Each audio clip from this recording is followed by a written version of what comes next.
Hi, I'm Mike Rank, President and CEO of the Community YMCA, and thank you for taking time to view this video. What you're about to watch will highlight some of our key points in our prevention of child abuse guidelines. As you watch, please pay close attention to the details and think about how these guidelines apply to you and your job at the Y. At the end, there will be a brief 10-question quiz to make sure you understand and can apply the material presented. At the Y, strengthening community is our cause, and there can be no other singular focus than all of us working together to ensure a safe environment for all individuals who walk through our doors. You are the most important part of helping to ensure that we deliver on our mission every day.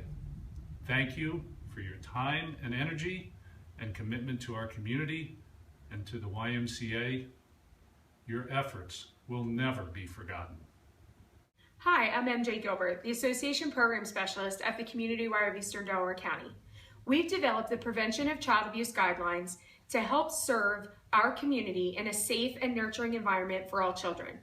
Your role at the Y is key in delivering the Y's mission.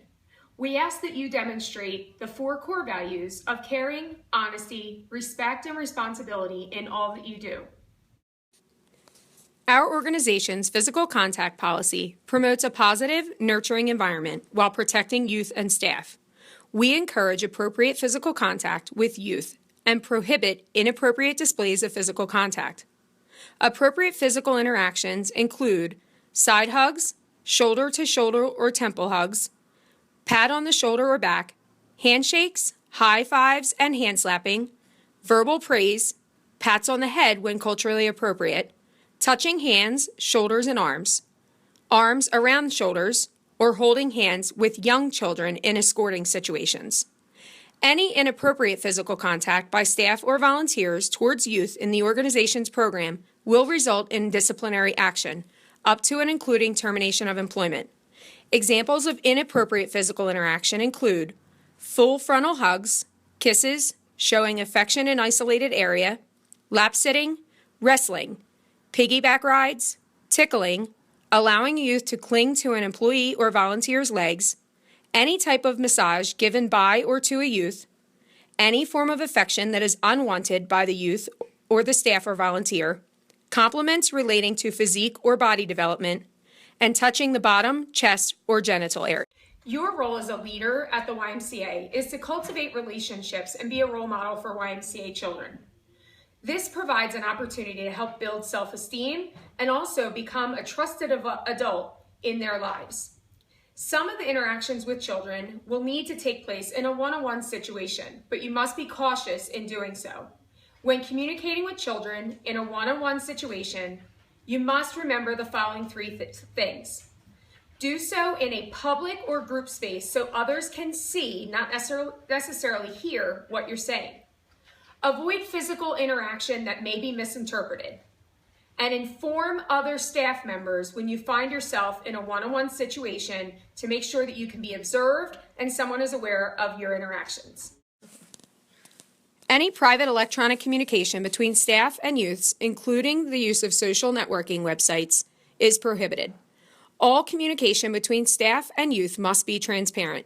Examples of inappropriate electronic communication include harsh, coercive, threatening, intimidating, shaming, derogatory, demeaning, or humiliating comments, sexually oriented conversations, private messages between staff and volunteers with youth, posting pictures of organization participants on non-organizational or personal social media sites, posting inappropriate comments on pictures, and friending participants on social networking sites.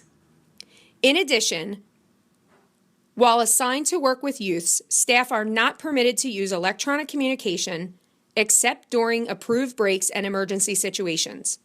Internet use, text messaging, and/or emailing pictures while assigned to work with youth is strictly prohibited, regardless of the type of device used and whether for personal or business reasons. Employees need to ensure that friends and family members are aware of this policy and cell phones are not used. There are occasions in which staff will need to use personal or organizational issued electronic communication devices. These include field trips, off-site programs, and emergency situations. At the Community Y of Eastern Delaware County, we have a policy for staff and volunteers that they may not extend relationships that they begin with children they meet in the YMCA programs or membership facilities outside of the YMCA program or facilities. This will protect you, the child, and the organization from false allegations of abuse. If you see a child and their family member out in a public place, because we all live in the community that we serve, it is okay to give a high five or say hello and greet them with a smile. You may not extend the relationship to babysitting, tutoring, or other interactions outside of the Y if your relationship began with the child in the YMCA programs. Adequate, effective, and interactive supervision of children provides opportunities to see, hear, and experience what's going on in their world. Just being present and attentive, you can reduce the risk of abuse within our organization. Bullying is aggressive behavior that's intentional, repeated over time, and involves an imbalance of power or strength. Bullying can take place with only a few moments of children being unsupervised. To prevent bullying, we must all be attentive to the actions and words of children in our programs. Some areas of the YMCA are high-risk activity areas. Bathroom and locker room situations are where most incidents of youth-to-youth abuse occur. Staff must take groups of 2 or more youth to the bathroom. If the bathroom only has one stall, only one child should enter the restroom while others wait outside. If there are multiple stalls, send in as many children as there are stalls. Minimize children of different ages using the bathroom or locker room at the same time. Staff must position themselves outside the bathroom door but remain within earshot, and position themselves in the locker room so as to have a clear line of sight to the youth changing and be visible to another staff member. Transition times from one location to another and free times, such as lunchtime, pose a high risk for incidents because staff and volunteers may be supervising a mix of different group of children, not under their regular supervision. To decrease the risk of incidents, it's critical that we require youth to remain in the line of sight of staff in a designated area at all times. Assign staff to specific areas to supervise, known as zone monitoring. Maintain standard bathroom procedures. Require attendance and roll call checks for the group. Require supervisors to conduct periodic check-ins and sweeps of the activity area. The playground time is a period of free play for groups of children. To decrease the risk of incidents of abuse on the playground, we will require youth to remain in the line of sight of staff and in a designated area at all times. Identify and actively supervise barriers of regular supervision, such as tunnels, storage sheds, closed slides, shrubs, and other risk areas. Assign staff to zone monitoring and maintain standard bathroom procedures during this time. Transporting youth may increase the risk of abuse or false allegations of abuse. Transportation activities may provide a time for unsupervised youth to engage in youth-to-youth sexual activity. To decrease the risk of incidents of abuse during transportation, we will require staff to have a list of the participants on the trip. Take roll when boarding the bus, leaving the bus, periodically during the trip, and again when boarding the bus to depart, and finally when the bus returns to its final destination. Require staff to sit in seats that permit maximum supervision of children. Discourage mixed age groups from sitting together. When possible, high-risk youth are seated by themselves or with a staff member. Staff are not permitted to transport youth in non-organization vehicles. How an organization responds to suspicious or inappropriate interactions, policy violations, and incidents or allegations of abuse can dramatically affect the harm of the individuals involved and the damage to the organization. Once someone has expressed a concern or made an allegation about the treatment of a youth, swift and determined action must be taken to reduce any subsequent risk. Because the YMCA is dedicated to maintaining zero tolerance for abuse, it is imperative that every staff member actively participate in the protection of children. In the event that staff observe any inappropriate or suspicious behaviors or policy violations on the part of others, it is their personal responsibility to immediately report the observations.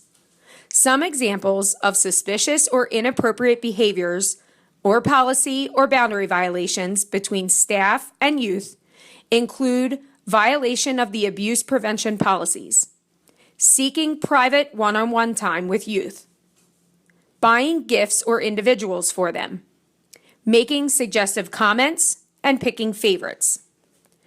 The provided guidelines to respond to suspicious or inappropriate behaviors include interrupting the behavior, reporting the behavior to a supervisor, director, or other authority. If the report is about a supervisor or administrator, contact the next level of management. Document the report, but do not conduct an investigation. Keep reporting until the appropriate action is taken. The community-wide Eastern Delaware County reporting procedures include the fact that all staff and volunteers are mandated by law to report all incidents of suspected abuse or neglect of children under the age of 18. Any evidence of potential child abuse or observation of inappropriate contact by an adult or other child must be reported immediately. You, as an individual, are required to contact Childline at the number provided immediately to report abuse. Your YMCA supervisors and directors are here to support you in this process.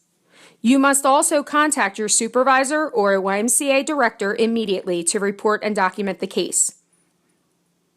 The numbers provided include reporting contacts for each of our branch locations and our association office for our CEO. There's a brief 10-question quiz found on the staff portal near the link for this video. This quiz will ensure your understanding of the material presented today.